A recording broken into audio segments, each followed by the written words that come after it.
Hello guys, welcome back to YouTube channel. आप देख रहे हैं एडरेट मेडिकल एजुकेशंस। आज मैं आपको बताने जा रहा हूँ एबीजी के बारे में। What is ABG? एबीजी क्या होता है? एबीजी जो सबसे पहले मैं आपको जो छोटी सी डेफिनेशन बता देता हूँ। एबीजी जो आया था ये एक साइंटिस्ट पीएच जो है सोरेनसन करके 1909 में ये आया था। जो ये साइंटिस्ट थे उन्होंने उसको दिया था। इसकी ये एक ब्लड की जांच होती है जिसमें हम पता लगाते हैं एसिड बेस इम्बैलेंस का। जिसमें एक एसिड का हम पता लगाते हैं, वो जांच होती है। इसके अंदर 4 पैरामीटर्स होते हैं। पहला, दूसरा, तीसरा, चौथा, एक 4 पॉइंट भी होता है। आज मैं इसके बारे में फुल क्लासिफिकेशन करूंगा मैं आज इसका एबीजी का। सबसे पहले बताता हूँ मैं। सबसे पहले होता है पीएच, फिर होता है PCO2, फिर होता है SCO3 नेगेटिव आयन जिसको हम बाइकार्बोनेट बोलते हैं। फिर आता है PaO2 यानी पार्शियल ऑक्सीजन प्रेजेंस। फिर आता है O2 यानी कि ऑक्सीजन सैचुरेशन। अब मैं इनकी नॉर्मल वैल्यू बताने जा रहा हूँ आपको। इनकी जो पीएच की जो नॉर्मल वैल्यू होती है वो 7.245 टू 7.45 नॉर्मल वैल्यू होती है। PCO2 की जो नॉर्मल वैल्यू होती है 35 टू 45 mm ऑफ Hg होती है। थर्ड नंबर पर जो आता है वो आता है SCO3 जिसको हम बाइकार्बोनेट नेगेटिव आयन्स जो होते हैं। इसकी जो नॉर्मल वैल्यू होती है वो होती है 22 से 27। फोर्थ पैरामीटर जो है जिसको हम PaO2 बोलते हैं, इनकी पार्शियल ऑक्सीजन प्रेशर, उसकी जो नॉर्मल वैल्यू होती है वो होती है 80 टू 100। फिफ्थ नंबर पर जो पॉइंट आता है वो होता है O2 यानी कि ऑक्सीजन सैचुरेशन जो होता है वो होता है 94 टू 100 नॉर्मल वैल्यू होती है। इसमें हम 7 पॉइंट्स होते हैं जिनकी मदद से हम एबीजी का पता लगा सकते हैं। सबसे बेस्ट और सबसे जो जो इसमें जो पॉइंट है वो पैरामीटर्स जो है वो होता है PaCO2 जो मैंने बताया था आपको 80 टू 100 जो होता है वो नॉर्मल होता है। इससे हम पता लगा सकते हैं, ये बेस्ट इंडिकेटर होता है एबीजी को एनालिसिस करने के लिए रिपोर्ट को।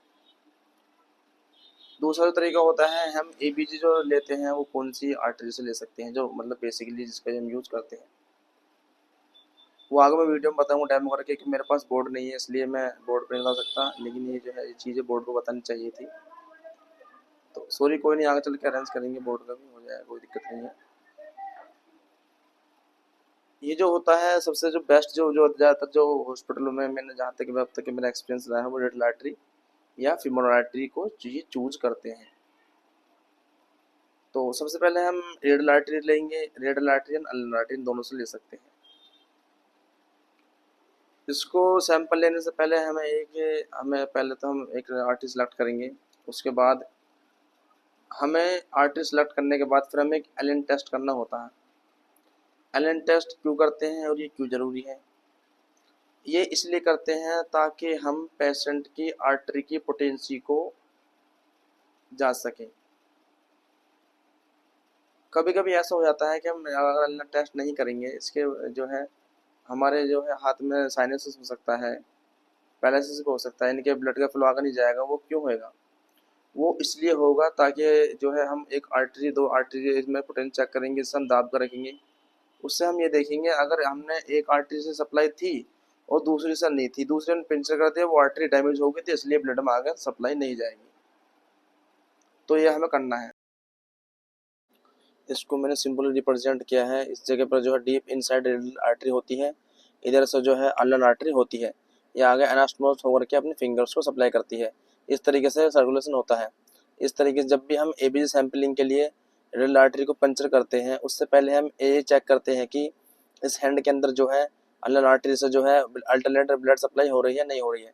अगर अल्टरनेट आर्टरी से ब्लड सप्लाई नहीं हो रही है, रेड आर्टरी को भी हमने कैलकुलेट कर दिया, तो यहाँ पर जो है सप्लाई नहीं होगी, हैंड गैप के अंदर साइनोसिस हो सकता है। इस चीज़ को प्रिवेंट करने के लिए हम क्या करते हैं कि एक टेस्ट परफॉर्म करते हैं जिसको हम बोलते हैं एलन टेस्ट। एलन टेस्ट के अंदर हम क्या देखते हैं कि पेशेंट को बोलते हैं कि अपने अपने हैंड को फिस्ट को जो है जितना हो सके टाइट हो सकता है उसको प्रेशर करें। प्रेस कैप करने से क्या होगा कि ब्लड जो है वो ब्लड स्टॉप होगा। इसके बाद में क्या करते हैं, दोनों तरफ की जो आर्टरी होती है इसको हम क्या करते हैं कि एज असिस्टेंट हम इसको आर्टरीज को जो है फोर्सफुली जो है प्रेशर कर सकते हैं। आप लोग देख रहे हैं इस तरीके से हम 3 फिंगर से हो सकता है उसको फोर्स कर सकते हैं, प्रेस करते हैं। प्रेस करने के बाद में क्या करते हैं कि जो ब्लड सर्कुलेशन ब्लड रुक जाता है, रुकने के बाद में क्या होता है कि जो अल्नर आर्टरी जो ब्रांच होता है इसको हम रिलीज करेंगे। रिलीज करने के बाद में क्या होता है कि इधर से सप्लाई होना चाहिए। अगर ऐसा होगा तो हम लोग फिस्ट खोलेंगे। फिस्ट खोलने के बाद में देखेंगे कि 5 से 6 सेकंड में जो फिस्ट जो सप्लाई है जो कि नॉर्मल हो जाना चाहिए, क्योंकि इधर से ब्लड सप्लाई हो रही है। अगर ये जो है अगर ये पिंक हो चुका है 5 से 6 सेकंड के अंदर, अगर ये पिंक नहीं होता इट मीन्स यहाँ से ब्लड सप्लाई नहीं हो रही है। इसका मतलब ये हो रहा है कि लाठी से इसको हम ब्लड लाठी से कैलकुलेट नहीं कर सकते। दूसरी साइड की यहाँ पर रेफरेंस ली जाती है, इसको ही बोलते हैं एलन टेस्ट। दूसरा चीज हिपेनाइज सिरिंज होनी चाहिए, यानी कि हिपेरिन वायल से जो हिपेरिन जो होती है उससे वॉश करना होता है, तब हमें सैंपल लेना होता है। 4 पॉइंट जो आता है, यह आता है हमें एबीजी कितने मिनट में भेजना चाहिए लैब के अंदर। विद इन 50 मिनट के अंदर अंदर भेजना चाहिए, यानी 15 मिनट के अंदर अंदर हमें भेजना चाहिए लैब के अंदर। एबीजी रिपोर्ट मात्र 5 मिनट में देता है कि हमें जो इस फाइल में भेज रहे हैं, पहली बात तो हम सीरीज में भेज देते हैं। कुछ कुछ जगह ऐसा हो मैंने देखा है कि वाइल होती है इसको हम हिपेनाइज वाइल में ही हमें भेजना होता है। अब जो मैं बात कर रहा हूँ वो होता है कि अगर सैंपल लेने के बाद फिर हमें एक टेस्ट परफॉर्म करना होता है जिसको हम बोलते हैं बारबियो टेस्ट। ये दोस्तों हम क्यों करते हैं, ये इसलिए करते हैं जिस आर्टरी से हमने सैंपल लिया था 48 आवर्स के बाद हम देखेंगे कि उसमें सप्लाई दोबारा से हुई है नहीं हुई है। तो हम वो कैसे जांच सकते हैं अगर सप्लाई आई है नहीं आई है, तो वो भी दोस्तों वीडियो में बताऊंगा, मैं डेमो करूंगा उसका भी। वो इसलिए चेक करते हैं ताकि इधर से अगर हमने इधर से सैंपल निकाला है, इधर से हम इसको दाब कर रखेंगे जिससे पता पड़ चल सकता है। एक पल्स ऑक्सीमीटर लगाएंगे मुझे में, जिससे हमें पता चल सकता है इधर सप्लाई हुई है नहीं हुई है।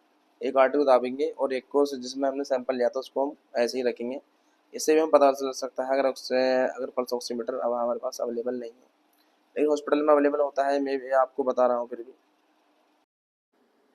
दोबारा आर्टरी से सप्लाई ब्लड सर्कुलेशन रिज्यूम हुआ है नहीं हुआ है। अगर हम लोग देखते हैं कि एबीजी सैंपलिंग करने के बाद में, यानी कि एबीजी सैंपलिंग रेड आर्टरी से लिया है, एबीजी लिया है, लेने के बाद में 48 आवर्स बाद में हम ये चेक करते हैं कि इस आर्टरी से जो है ब्लड दोबारा से नॉर्मल हुई है नहीं हुई है। उसको परफॉर्म करने के लिए हम क्या करते हैं कि सिंपली अगेंस्ट क्या करते हैं कि पेशेंट के जो फिंगर होते हैं उसके ऊपर जो पल्स ऑक्सीमीटर को हम लगा देते हैं, नॉर्मल ऑक्सीजन का हम लेवल देख लेते हैं। देन आफ्टर क्या करते हैं कि दोनों आर्टरीज के इसी तरीके से जैसे कि हमने पहले एलन टेस्ट में किया था उसी तरीके से हम प्रेशर अप्लाई कर देते हैं। प्रेशर अप्लाई करने के बाद में क्या करते हैं कि ऑक्सीजन का सैचुरेशन लेवल जो है डिक्रीज होना स्टार्ट हो जाएगा। फिर हम लोग क्या करते हैं कि रेड आर्टरी से इसे ऑक्सीजन सैचुरेशन को डाल लेते हैं। अगर ये आर्टरी दोबारा नॉर्मल हो चुकी होगी तो ब्लड जो है दोबारा से सप्लाई हो जाएगा। अगर ये फिंगर पल्स ऑक्सीमीटर लगा हुआ है वहाँ पर जो सैचुरेशन जो है वहाँ पर बढ़ने स्टार्ट हो जाता है। अगर वो बढ़ रहा है इट मीन। तो दोस्तों ये कुछ नॉर्मल वैल्यू थी और ये एबीजी के कुछ पॉइंट्स थे, एबीजी कैसे लेते हैं।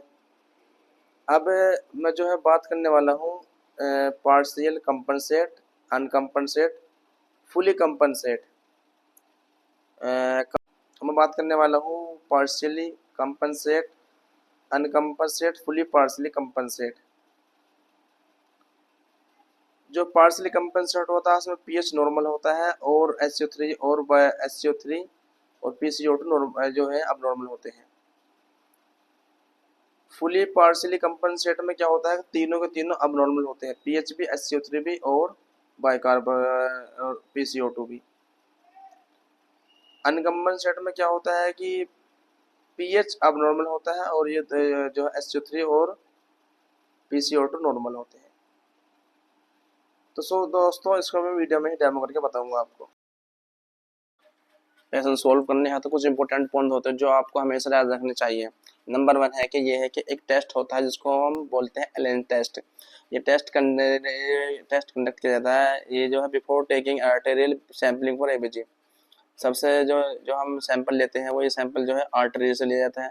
आर्टरी से सैंपल लेने से पहले हैंड की सर्कुलेशन चेक करते हैं जिसको हम बोलते हैं एलन टेस्ट। नेक्स्ट जो पॉइंट आता है जब भी आपको पीएच के रिलेटेड कोई भी क्वेश्चन आता है तो सबसे पहले आपको पीएच की ही वैल्यू असेस करनी होती है।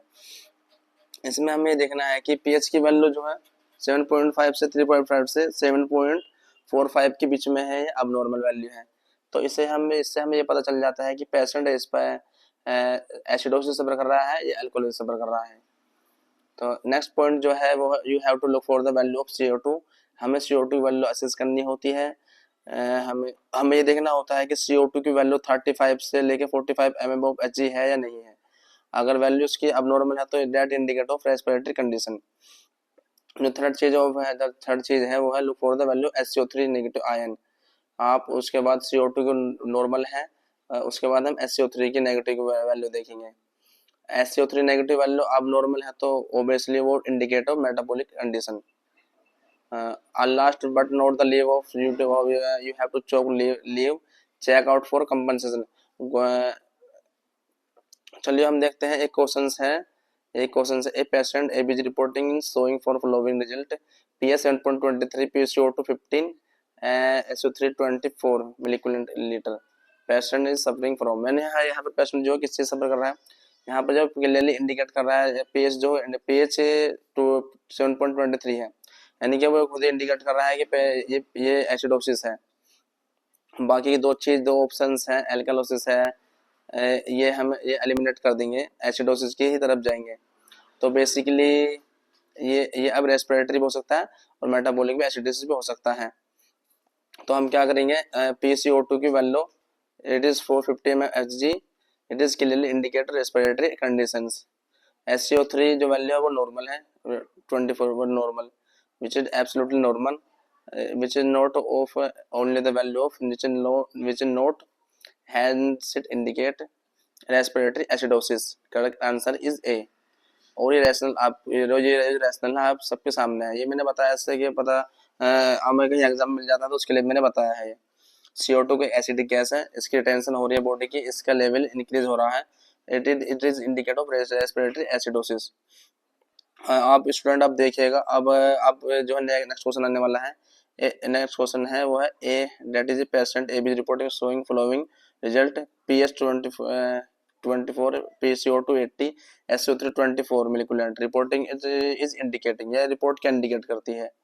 आंसर में लिखा हुआ है respiratory acidosis compensated, respiratory acidosis uncompensated, metabolic acido uncompensated, metabolic acidosis uncompensated. Friends इसमें हम देखेंगे कि दूसरे क्वेश्चन की तरह सबसे पहले हम पीएच की ही वैल्यू ही देखेंगे। जो पीएच की जो वैल्यू है वो क्लियरली इंडिकेट कर रही है वो एसिडोसिस यानी कि अब नॉर्मल है, 7.35 से अब नॉर्मल कम है। पीसीओ यहाँ पर PCO2 की वैल्यू काफी इंक्रीज है, SCO3 की इज नॉर्मल। लेकिन यहाँ पे एक न्यू चीज देखने को मिली है कंपनसेटेड अनकंपनसेटेड, राइट। तो फ्रेंड्स मैं आपको बता देता हूँ कि पीएच जो है नॉर्मल रेंज में होता है 7.35 से 45 होता है। तो इसके इस केस में जो होता है वो कंपनसेटेड हो चुकी होती, जो हमारा जो पेशेंट है वो बिल्कुल नॉर्मल हो चुका होता। लेकिन यहाँ पर ऐसा नहीं है, ये तो इसलिए यहाँ पर जो है अनकंपनसेटेड। सो दोस्तों अगर वीडियो पसंद आई है तो वीडियो को लाइक करें एंड चैनल को सब्सक्राइब करें। दोस्तों वीडियो को बिल्कुल फुल वॉच करें, वीडियो को बिल्कुल स्किप ना करें। तो दोस्तों आपने देखा मैंने किस तरीके से आपको वीडियो के अंदर समझाया एबीजी के बारे में, फुल क्लासिफिकेशन किया मैंने उसका। सो दोस्तों ऐसे ही मेरी वीडियो देखने के लिए मेरे चैनल को अपने दोस्तों में शेयर करें। जो भी दोस्त पास आउट वगैरह आए हैं उनके लिए बहुत ही हेल्पफुल होगी। अगर आप कहीं इंटरव्यू देने जा रहे हैं तो वह उसमें भी ये काम करती है, बहुत ही आपके जो है आपको बहुत काम आएगी अगर आपने पूरी वीडियो देखी होगी। अगर आपको वीडियो अच्छी लगी है तो अपने दोस्तों में शेयर करें जो भी नर्सिंग फील्ड से हैं या मेडिकल फील्ड से हैं या मेडिकल नॉलेज लेना चाहते हैं। तो सो दोस्त चलते हैं, मिलते हैं नेक्स्ट वीडियो में, ठीक है, तब तक के लिए कीप वॉचिंग।